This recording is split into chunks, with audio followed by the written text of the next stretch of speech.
السلام عليكم ورحمة الله وبركاته. Okay, assalamu alaikum warahmatullahi wabarakatuh. Daawwattoota fi hordoftoota fi kabajamtoota keenya jirra jirtu isiniin jechaadha. Arraan tana kunuutii hedduu takkaan gammadee alhamdulillahi faayoonis akkuma agartan dhiifama naaf gootee jirti. Raajistaa argamanumaanuu jechuudha. Kunuutii akka obboleessaatti jechuudha uffataan irraa qayyiree jira alhamdulillahi. Kunoo nama ammaan tana nama gartee siirii dalaguu dhima nagaatti. Ammaan tana jechuudha kunuutii anaa fi raajuutu asitti argama faayoonis dhiifamas godheetiin jira ganaa waan akkasittiin deebiinii naan jetteeti na gorsitee jechuudha sanirratti anis hayyee jeeni naaf raajuun suppermaarkeetii mana uffataa dheenee uffata naa bitee kana fataa jee taa'u jira jechuudha alhamdulillahi faayolleen dhiifama naa gootee anis fayyeetiin jira jechuudha guyyaa san sababa isiin dhiifama naa godhu diddacha jechuudha summii dhugee bakka anaa gollaa shakaraatii dur deemu jechuudha raajuun dhufee na dhaqqabee akkasitti mana hakimaa dhaqee achumaanuu arraan tana mana hakimaa deebi'ee kalaas faasaa sanis na godhanii fayyee raajuu wajjin dhufee asitti argamaa jechuudha mee gamanumaanuu raajuu salaamtaa gaafa. السلام عليكم ورحمة الله وبركاته. بسم الله تعالى هردوتا خواجندو تخينيا. أران تناقا هردوتا خواجندو تخينيا فرون نبرد تركما. أكان توس كمان توس يجورا فرون سيري جلكسي نما نجيا نو ماري ديويتر. مالي في نولين كنا ببان. ما شاء الله غرو أمو جيتشا خنرا ديبن سيتشا جرا تكرر لامرا سدير ريتشودا نما سيري دلبو نما وان انتان دلبو نما غرتي نما ميروجين ديمون غاريمتي مالي في أبليني في كارتن أبو بكرة ديموتي مالي في بولا نما قوتيني قوتو ودين فجيسيني إفي في تبو تيوقف تايو خاوت في تدو تايو جرا يجورا مما كتي سانيفو وان غرتي سلامان ترى دلقما جراساني ديسي gabaabumatti hordoftoota fi hawwattoota keenya jechuudha firoo namni gartee jarriinis warreen gartee siirii wajjin dalagaa turan sunis inni asii dubbii fashallaan yookaan dubbii dhiifnaan siirii keessaa dhiifne jedhama garuu immoo jecha isaaniiti aan dhiisuu fi dhiisuu isaanii dhaba wanni akkasitti amanee haasa'us hin jirtu gabaabumatti namoota gartee warreen siirii godhaa jirtan warreen ammas waan akkanaa waan rabbiin hin feene waan gartee ilmi namaa hin jaalanne namarra dalagaa jirtan osoo ofirraa dhiiftanii jechuudhaan barbaade gamanumaanuu. Maal ni beektaa? Isaan silaa akka yaada isaaniitti ifirraa dhiisuu hin faran jechuudha. Waan kana isaan akka waan gartee nama waan guddoota akka ta'e gani maaliif yoo ta'e wanni kun maallaqaas gahaa fidaa fi nama kanaas gartee nama dandeettii wayii qabu dandeettii yookaan maallaqaan tujjaaramee kutee ifi gaddeebisuu namaa agartee akkas fa'aa yaadanii namoota namaas gartee dhalaalee bifa qabduu fi meeqaatu maraatii keessa dabarsan keessa bilaalee waan nama rifachiisaa jechuudha. Tayyib asirratti mantara ani gaafileen ani namaaf qabu yookaan hojii tartiibiif qabu gabaabumatti abdii qabu dhalaaleen inni akkas godhe san akkam taatee fayyiseeti moo namootaan inni miidhaa ture dilli suni eessa kuteeti harkaa baafate moo gaafa inni tara lammaffaa tana meetaa siiriin isaa dalaguu diddeetti Sudaan dhaqee. Sudaan dhaqee tana sheeticha Sudaantichaa wal dhabaniiti maallaqa guddaa xalabeeti firraa siirii dhiise moo haala kamirratti siirii dhiisuu dandeetu? Siirii inni amma kamii beektaa? Wanni inni siirii an dhiiseetiin jiraa jee haasoo jiru kuni wanta kan saddaqina maaliif yoo ta'an beektaa? Eega dureen irra jechuudha marraa lammaffaa ammaan tana seekticha Sudaanii bira dhaqee du'aa fidete kana du'aa ajaa'ibaa fidete jechuudha. Inni dhiifamoonni jechuun duruu maal beektaa? Siirii isaa fashalaa osoo hin ta'in nuti ani gama keessan deebinaan. Saniifuu nama icciitii baasuuf hin dabalan. Atis bara akka mana nu godhan jedha. Maaliif? Jalqabarra wajjin jaanne nama gartee harka nyaata hin cinne taate. Maaliif?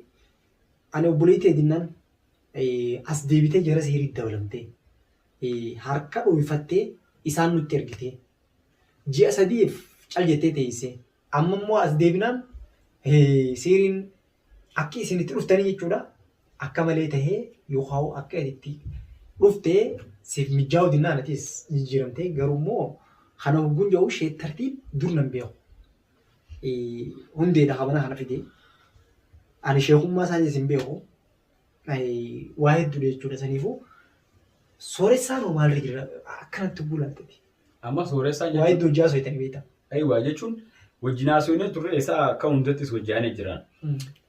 Sababa takka hoggaa himuu jechuudha sheekni kuni amma sooressaan ergamtuu isaati anaaf inni dureeniif.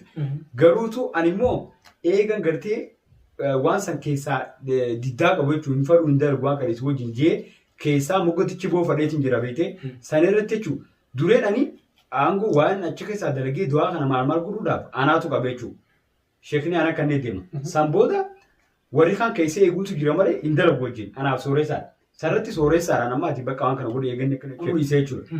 Yeroo naamunu dhiisu bakka sooressaatu bakka tiyya san bu'ee waan akka siirii dawaa maalee tana dalagu jira. Guyyaa inni ammoo sooressaan jechuudha ani walumaa galatti jechuudha sheekni ni lola maal jaabiite ani immoo yeroo sanii waan kana keessa dhaabatu fara maal jee maaliifin akka jenni beektaa jooniin gama nagayaatiin dhufee as raajuudhaan ilgwaa tana yookaan naadhiis jeeni gama nagayaatiin dhiiru akka itti himadhe naaf dhiisamoo hin dhiisu waan jaamata garte san irratti dhiisee isaan keessaa ba'ee dhufee jechuudha. Gizeen dhufuu inni dhufuu janaa galeenna bakka asitti si achi akka malee na godhe jechuudha. Akkuma addinatti himaa turte san akkas na godhe. Si maraachuudhaaf gabaabumatti ati guyyoota xiqqoodhaaf maraattee turte. Dawaa tokko immoo ani biqiltee isin waan daleedansaniif faallaa keessanii fashaluu ani niin qaba ture. San hogguun si godhe nooyyuuta. Gara boodarra ammaas waan san si godhee si hidhee wanti jennaan ani itti maal na bilbilaniiti dhiisuu baannaan nu gartaa jenna. Tamam. Ani maaliin godhee bilbilaa fi kuduraa miti. Maraataan ati feetu maraattuusi inni si maraachuusi suma miidha malee nan miidha gabaabumatti. Fuudhetiin maaliif tokkottiin isaan kan daawwisiisu murtii xiyya garraan isaan kanii fi wanti wiiraan kan dhiisan jechuudha. Ammoo sooressaan akka jirutti akkam viidiyoo takka argatte jinnootaatu waan na gubsiisu ka'e. Uzubillah na sheetaan deemu. Maal jechuudha?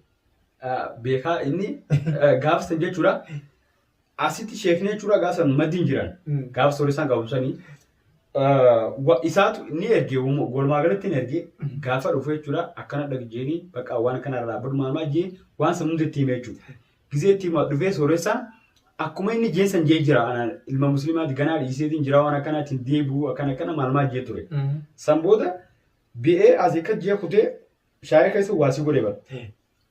Gizee san jechuudha waanuma sheekni jeen gartee mi sanuma dhufee godhee haala saniin kee kutee jechuudha. Yeroo sanii yoo aan maali yaadanii beektaa nama tokko yoo wayis taphattoota kubbaa keessaa nama jabaa tokko keessa yoo isinirraa miidhan ati achi keessa jiraatee jechuudha. Nama tokkotti hinaaftee osoo waliin jirtu namni jabaan keessaa miidhame nama jala deemtee waa raabartu dhabdaami.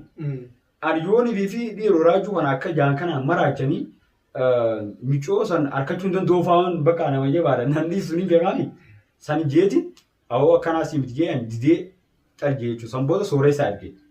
Sooressaan deemee waan san godhe jechuudha. San irratti gizee godhu ati shaayii san dhugdee maal jettee achi turte gizeen fi si qabee isaaf sooressaan maal jaanii haasawaanis an akkasitti gizee viidiyoo san irra deebi'ee gizeen ilaaluu jechuudha. Ejjuutu akka gartee bakka natti ulfaata ammallee yeroo sanis hin miine ni beektaa. Jechuun gabaabumatti isinii wanni isin dalagaa turtaniisi waan gaarii waan gartee na barsiisa waan gartee ilma namaa irratti dalagamaa taa'aatii miti waan ammaas aadaa fi safuu eeggatee miti. Beekadhu waan hawaasa keessa jira yoo dalagde waan ilmi namaa waan dalagamu hin dalagu garuu ammoo san keessaa wussin yookaan waan gartee xiqqishoo ta'ee tan hawaasni keenya ittiin fayyadamne namootaan gartee shirkii rabbii yookaan waan jibbamtuu dalagan san yoo nuti ri'aatti goone yookaan immoo yoo san dalagne rabbi biratti illee nama biratti illee jaalatamtu. Garuu ammoo akkasirraa dhalaa takka fuudhuudhaaf bari dirqiidhaa miti. Uleen tumtee sibiilaan dhohitee gubdeetii miti haadaaniitii maqaa dhalaa bira fiddu. Fedhiidhaa namni gara lamaanii waliin jaalateeti jaalarratti hundooyitee jireenya keessan kan jaalala hin qabne dhalaa bari dirqiidhaan siiritti gootee natti heerumee jechuun hin dandeessu. Yoo itti gootee sitti heerumte gaafa isii san siirii irraa hiite akkami jireenyi isiidhaa guutuu siirii itti gootee wajjin jiraata. Mee mammaaksa kun isin hima. Biyyoota gartee biyyoota Afrikaa keessaa jechuudha. Biyyoota takka keessatti dhalaa teenyatti agartee baha Afrikaa irra jechuudha. Amma fakkeenya dhalaan namni keenya kun biyya hunda deema. Akka seenaatti jechuudha. Dawuu Afrikaa Awurooppaa deemuudhaaf karaa Libiyaadha. Dawuu Afrikaa deemuudhaaf immoo Keeniyaa, Ugaandaa, Buruundii, Ruwaandaa kana muranii deeman. akkuma Itoophiyaadhaa kaatee hogguu Somaaliyaa dhufee nutti amantii jechuudha. Intala takka bareedduu Itoophiyaarraa kaatee dabboo Afrikaa yoo deemte dhiirri keenya kaniif nama Itoophiyaadhaa gurraacha illee ta'an ni bareeda. Gabaabduma jechuudha. Dhiirri dhalaan keenyaas xiqqishoo ni hafa. Bareedina idilee hiikaa arabaa san ta'uu faranjii san ta'uu waannoo sin ifa jechuudha. Namni karaa galtee giddugala Afrikaadhaa yookaan Koongoo sanitti argamu nama xiqqishoo bifaan nama jibbuu osoo hin ta'in gurraachaati. Intala yoo harkanii maysaniitiin ilmoo irraa horanii gara isiin deemtus gara isiin wanti taatus osoo beeknii qabanii dirqiidhaan ilmoo irraa jechuudha. Maaliif eega lama sadii dhalte mootaa ilmaan kiyyeetti isarraayis ilmoo qabdi isirraa ilmoon tasiitii tasaatii jechuudha. Haala san ta'e yoo ammoo akkasitti warri siirii kunis akkasitti dhalaa jiraachina jee yaade xiqqishoo kun yeroo ammaan tana keessatti sammuu irriina naaf fakkaate. Sammuu irriina yookaan yaaduu dadhabuu yookaan yaadni ati yaaddu sun immoo hanqina qabaachuudha si agarsiisa malee dhalaa sirriitti gootee uleedhaan fuutee bittaan duruu haftee jirti bara biyya keenya. Maal taate dhalaan namni yeroo 21ffaa keessa waliigaltee teessan irratti hunduutanii yoonii fi dhalaa takkan fuudhin akkanuma sirriitti godheetiin dhamaasee tumee uleedhaan fuudhaan hin taatu. Akkam jechuun nama dhiibbii jechuuf hin sinjaa. Taa dhugaa gadi amma tana maal ni beektaa? Sheettattii faadhaayimii. Sheettattii jechuun nama kaayyoon isaa uuma kana jechuudha. Fuula duraafillee dhiifamii inni maarree yaasu san hangama deebinaa kana jechuun jira malee kijjiba. Bara amma jaartiin isaatu jalan jirtu bara. Jaartiin eega jala deemtee ji'a jaha akkas dabartee jirti. Ilmaan irra facaaftee jechuudha. Garuu inni immoo tafii tolchuu dhiiseeti maal keessa deemu jira? Wahuma namaa tana facaasu deema. Tattiyya facaatee. Kana maatis haa facaatu. Haa facaatu nyaadhee fituu dadhabuu facaasee fituu dadhabuu jettee gartee mammaaksa lukkuudhaa yookaan lukkuun jettee sanii waan san ta'u jira jechuudha. Saniif. Amma inni eewwaa eega gaafa jaartiin isaa deemsisan irraa jechuudha. Wanni inni yaadu namootaan gartee ol guddachuu jiru dinagdeedhaan akkamittiin utubaa deebisaa. Jaartii namaa tanaaf jaarsa namaa akkamittiin itti facaasaadha. Wanni inni dalagu Suudaanii taa'ammaa inni dhaqaa ol tuni wanni inni achi fidatee dhufu tanuma. Xayyee amma beekadhu waan takka hoggunii fi tana dura qabeetiin tun siiriin isa keessa siirti jennaan huccuurraa yaasee fixeetiin tarratti hafte jechuudha. Qonxaa irratti hafee bishaanitti naqee bishaan taaliidhaatti naqee siiriin isa keessa siirtii jeen. Dhuufadheetiin qaama keessatti fudhe jee. Xayyib namni jechi akkas jee har'ammoo akkamitti as garagalee dhiifama. Bareedaadha. Dhiifama jechuun aan jibbaan jiru akka kiyyatti dhiifama inni jechuun isaa kanaan jibbaan jiru. Maaliif garuu ammoo waan san jalqabaaf hirkee isaa baaftee yoo dhuguma san isa keessatti hodhamtee jiraatte hirkee isaa baaftee karaa rabbii deebitee isa bar sheekatti yaamanii sheekotii gartee arba'uu natti godhu barbaachisaa gabaabumatti nama tokko lama osoo hin ta'in toora nama gartee dhibba takkaatti yaamanii arba'uu natti godhu barbaachisaa. Maaliif badda siiriiti. Biyya jiru kana keessatti fakkaataan akka isaa nama lama jira waan jee tokko qabamee jira nama lamatu hafe. Ammoo inni immoo waan gartee fakkeenya namootaan tokkochaan sawwee ana taa'e. Laasanii miti. Ati bari ergamtuudha. Ergamtuun akka keetii kuma takkaa jira. Agartee maallaqa xiqqisheedhaan nama jala deemee ergamu. Garuu ammoo isinis ifiifuu seerii isin godhattee jirti. Amma dhugaadha. Maal ni beektaa? Sheetatti jechuun nama if jalaa bade jechuun nama fakkee ifiifuu jiru fi beekne agartee sana jechuun maaliif yoo jettee nama akkamiin namni kun guddataa jiru agartee guddina namaa nama hin feene jechuudha. Sana jechuun maaliif yoo jettee namni tokko haa guddatu eega rabbii waan takka kanneefi akkas jechuudha. Nama guddina namaa hin feene nama agartee akkuma namni xiqqaatu isaa gattoo falu jechuudha. Maaliif yoo jettee ilmi namaa tokko namaa gammatu qaba waan namni qabutti. Ani wanni isa keessaa na jibbisiise maaliif namni kun harkataa maaliif yoo jaartii hojii jiraatis maaliif jaartii bareedduu kanaatti hojii jiraataa jira adda facaasu yaade jechuudha. Duba rabbiis si kannee tafii facaaftee tanamaa facaasuudhaaf yaa haloo osoo hin ta'in akkas jechuun ati hogguta akka illee mee jecha tokko siimu ati nama facaasuudhaaf yookaan namatti hasida yaaduudhaaf yookaan immoo jireenya nama gartee ol dhaabbatee deemu kanaaf jireenya namaa kanaaf hasidummaa yaadu yoo ta'e sanii olitti si yaadama jirti. Yoo parsantii 50 nama yaaddee dhibbaas si yaadama. Fakkeenya mee hattuu tokko fudhu. Hattuun guutuu akka illee hin faayidu jechuudha. Warri siiriis hin faayidamu. Maaliif hin faayidamu? Hattuun hin faayidu. Dhibba takka yoo hatte dhibba lama taatee sirraa baate. Nama siirii taate.